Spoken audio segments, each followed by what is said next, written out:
So far, we have spoken about the basic graphs of sine, cosine, tan, right? We sketched the basic graphs. Also, I spoke about vertical translation, okay, or vertical shift. Right now, I'm going to talk about another aspect, which is reflection about the x-axis, right? Now, I'm sure last year you did transformations. Huh? Yeah, but in grade 9, you're supposed to do transformations as well. Okay. I'm going to give you, can I have your attention? I'm going to give you the transformation rule for reflection about the x-axis. Okay, because you are in grade 10, we can't talk about reflection about the y-axis. So we'll concentrate on reflection about the x-axis. And we are going to relate that to trigonometric graphs. Okay? Also, I'll introduce function notation as I talk about reflection. Right? So, the reflection rule, when I say reflection rule, I'm referring to the reflection rule for any transformation about the x-axis. Is that clear to everyone? Any transformation about the x-axis. The rule, if you are given a point xy, okay, any point xy, right? If you transform that point on the Cartesian plane about the x-axis, does the x value change? If you reflect at any point about the x-axis, does the x value change? No. So, the x value for the image will be equivalent to the x value of the original object or the original point. Okay? X value does not change. The y value, is it going to change? How is it going to change? It becomes negative if it was positive. It becomes positive if it was negative. Therefore, we'll put minus 1. Right? Now, this part is quite interesting. If I relate that now to functions in grade 10, and I also incorporate function notation, I can just take this. Okay? For now, we are mainly concerned with the y. We are not concerned with the x. Because the x does not change. Okay? When you reflect a point about the x-axis, or if you reflect, rather, if you reflect any point about the x-axis, the x values don't change. But the y values change. They change from being positive to negative or vice versa. So if I take that and bring in function notation, I can write, okay, I'm going to start by using y and g, okay? Sorry, y and f rather. So if I write y,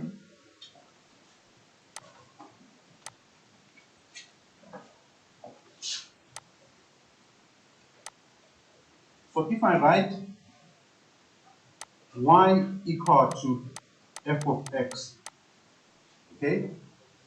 If I write y equal to f of x, what this means is I'm dealing with this y value, okay? This y value is this y, but I can also introduce function notation, right? What that means, this rule, I can write it as, let me use a different color. Be aware of this when it comes to function what? Notation.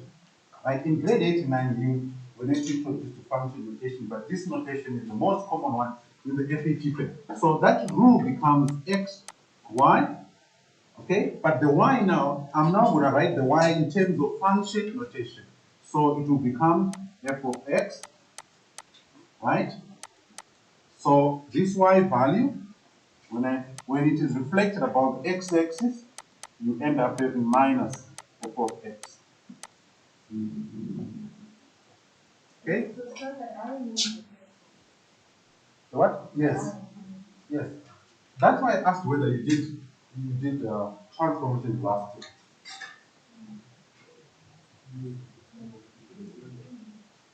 So you don't know how to write a transformation rule.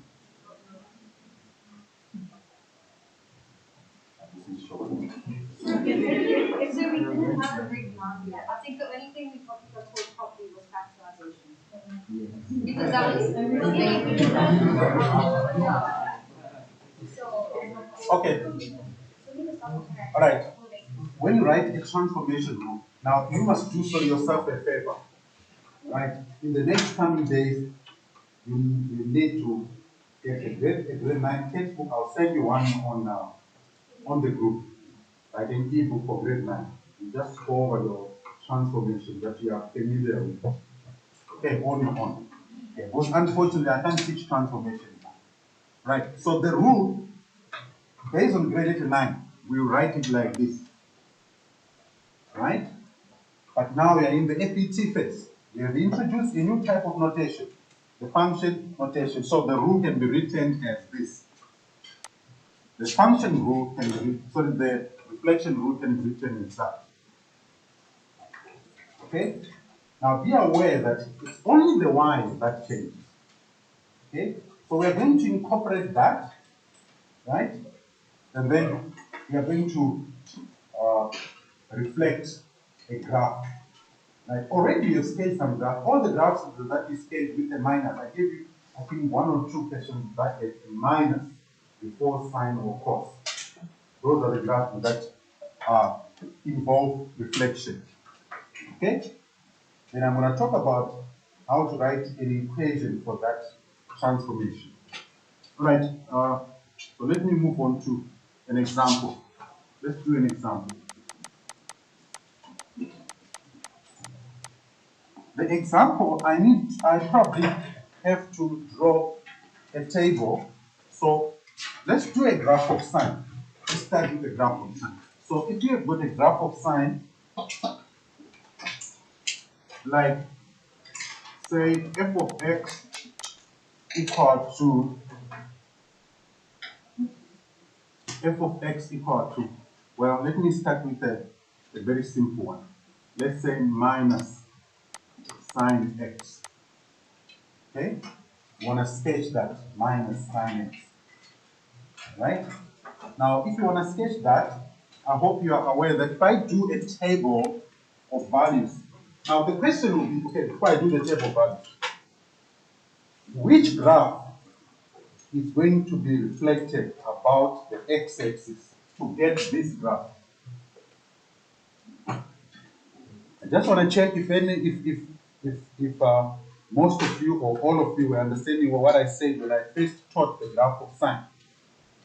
Which graph is going to be reflected to get this one? Because remember, when you talk about reflection, there has to be, when you're dealing with the graph, a graph that is the original one. And that graph has to be transformed by a reflection about the x-axis.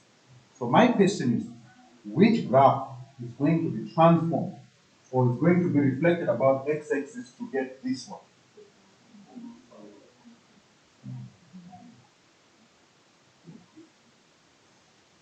Yes, tell me. No. What would be the equation of that sine graph?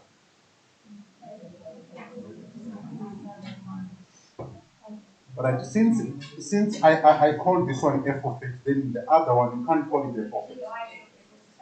It would be better to call it, thank you, it would be better to call it y equal to sine x. Okay? You can't give the same name of a graph in terms of function notation. You have to use another letter. So if you start with f of x, then the other one can be g of x, you can have h of x, and so on. Okay, but they can't have the same name if they are two different graphs. Is that clear in terms of function notation? But it would be better just to generalize it and call it y equal to what? To sine x. So we are reflecting y equal to sine x about the x-axis to get this graph. Okay? Always, whenever you see any trigonometric graph, what must come into your mind is the basic graphs. Is that clear? Because as I told you, trigonometric graphs are all about playing around with the basic graphs. Okay? You can move them up and down. You can reflect them about the x-axis. Then you stop there in grade 10. Okay? So it's only vertical shift and reflection about x-axis. So the original graph that we are actually shifting. So what it is y equal to sine x. So what I'm going to do, I'm going to do a table of values. Okay? But I'm going to have 3 rows. The first row is for the x values. The second row is going to be for the y values of the graph which was reflected, which I'm going to call it, okay, let me call it sine x. Sine x here will represent y. I'm going to repeat that. Sine x is the same as what? As y. Then the reflection will be minus. So let me use a different color here. The reflection would be minus sine x. Okay, so let me just do a table. So we have got 0 degrees, then we have got 90 degrees. Remember our step for the sine graph is 90 degrees. It doesn't change for both sine and cos. Then we have 180, then 270, and then 360. Okay, so we know that sine 0, because someone might ask, where am I getting the values? I get them from remembering the special angles. Okay, because I'm not using a calculator, so I have to remember the special angles. But if you don't know the special angles, then you use your calculator. Alright, so sine 0 is 0, sine 90 is 1, sine 180 is 0, sine 270 is minus 1, sine 360 is 0.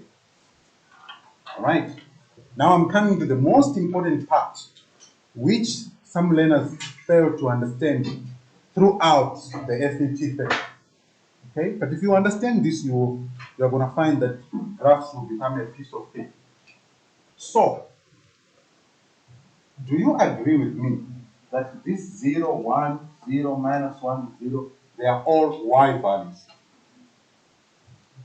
Raise your hand if you understand that the values in the second row, they are y values.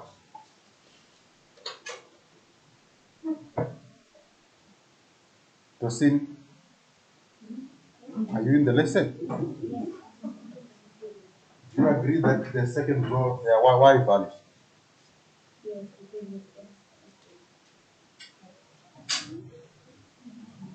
Are you aware that they are y values? Yes.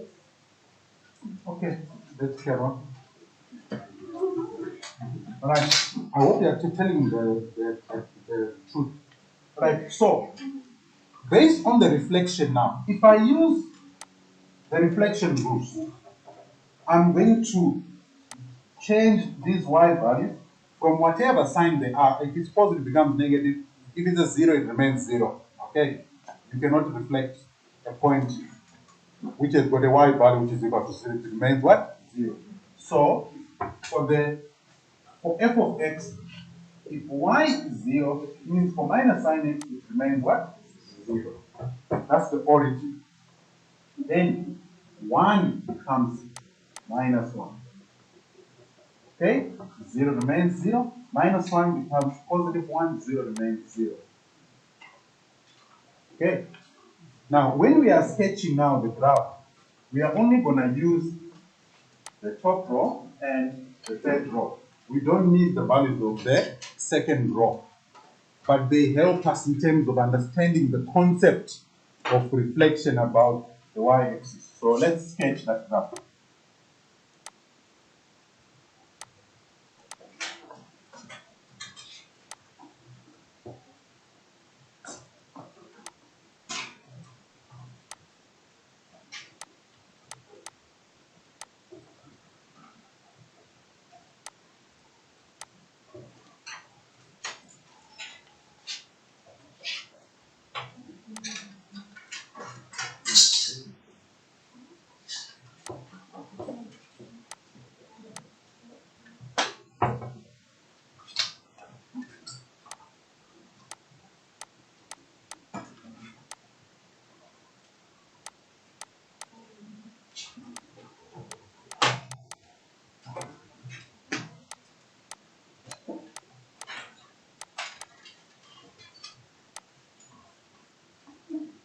Okay, what I'm going to do, I'm going to sketch first the f of x equal to minus sine x. Okay, then I might maybe add y equal to sine x. So y is 1 there, y is minus 1. When x is 0 here, y is 0. When x is 90, y is negative 1, which is somewhere here. And when x is 180, y is 0.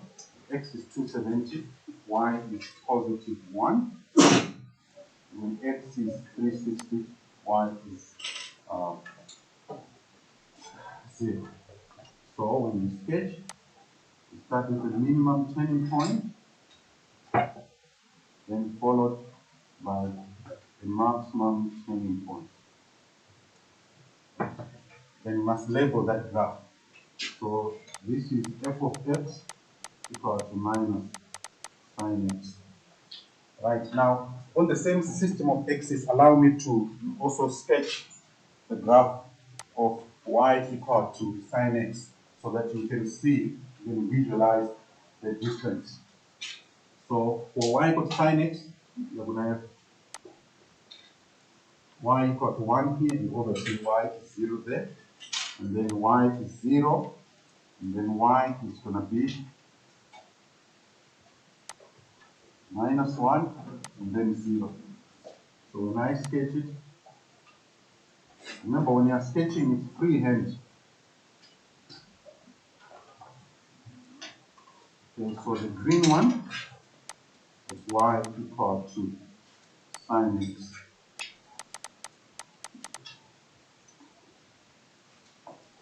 Right. Let's say the original graph, this is just extra work that I just want to talk about. Let's say the original graph, we had called it f of x. Okay? Okay, let me use a different letter, which is one that you don't get. And since let's say we had called it g of x. I'm talking about the original, that is the basic graph of Sine. If we had called it g of x, remember g of x is 1. Okay? G of x is what? Is 1. And from here, I hope you can see that we started with f of x, now it's minus f of x, right? This minus f of x, if we use function notation as well, we can replace, okay? We can replace, before I carry on, I want you to be aware, this is just a general formula, okay? It's a general what? Formula. For our graph, for our two graphs, you see where I've got f of x here, I have to put g of x here. Then here, I have to put minus g of x. That is if the original graph is g of x. Okay? If the original graph was f of x, like in this case, it means if I'm reflecting this graph, what will be the equation of the new graph? If I reflect f of x,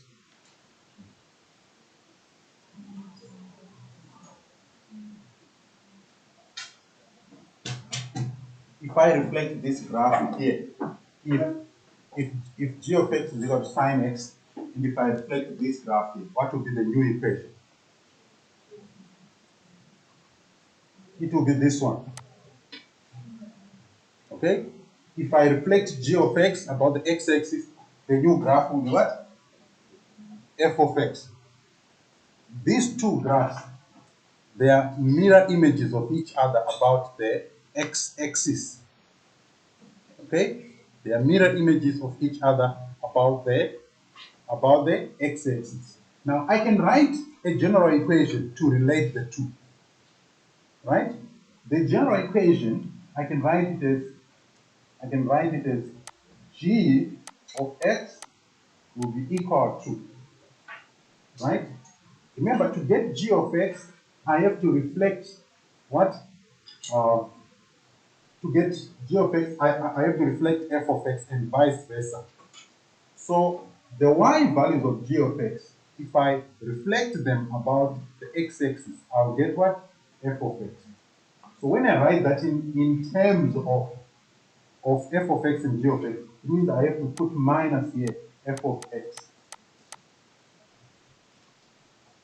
If I relate g of x and f of x in terms of an equation, all right, I know that this might be an issue, what I just got here. I know that this might be an issue. Before I carry on, g of x is y, f of x is y. Now, remember, okay, let me take the values like 1 and minus 1. For g of x here, the value is what? 1. How can I get the minus 1? Right? So that I wrote it incorrectly. It's supposed to be minus g of x. No, g of x is 1. F of x, no, it's fine. Okay, so g of x is 1. There's a minus here. If I want to make the two sides equal, it means this f of x here, which is a minus 1, I need to multiply it by what? A negative 1. Then I'll get a positive. Do you get what I'm saying? I'm going to repeat it. If you take the y value for g of x, it's positive 1. Right? If I want to make it equivalent to the right-hand side, means the y value for f of x, which is minus 1, I have to multiply it by this negative here. And then I'll get a what? A positive 1. To make the equation a true equation. Okay? Remember, for it to be a true equation, the left-hand side must be equal to the what? To the right-hand side. Right? If I take this negative 1 here, that is the y value for g of x, if I put it there, but I want to get a negative on the right-hand side, means I have to put this positive value of f of x, then multiplied by negative 1, so that I'll end up getting minus 1 on the left and minus 1 on the what? On the right. This notation is also a very common notation. Okay? So we need to get used to it. All right, I think I discussed the reflection there. I don't know, is there anyone who has got any question? Okay, if you don't have any questions, then I'm going to give you homework on this.